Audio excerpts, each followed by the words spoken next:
Right. Yung ICC There's no problem with serving the warrant.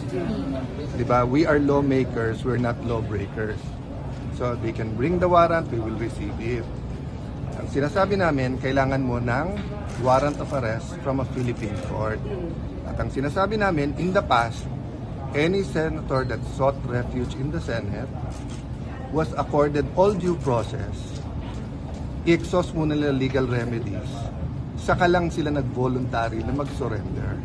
So all we're asking for Senator Bato is reason, logic. Diba? Tanggalin ang emosyon.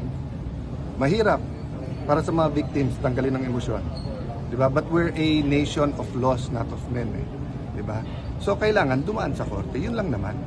So pag dumaan sa korte, na-exhaust lahat ng legal remedies, kami na mismo kakausap kay Senator Bato, nasubuko na. At yun din ang sinabi niya sa akin, even nung nagtatago pa siya, na pagka local court at na-exhaust, susunod siya. Pulis siya, senador na siya, di ba? So, but let us study everything. I'm hoping to have an all-member caucus, if not today, tomorrow. Kasama sa agenda doon yung impeachment. But remember,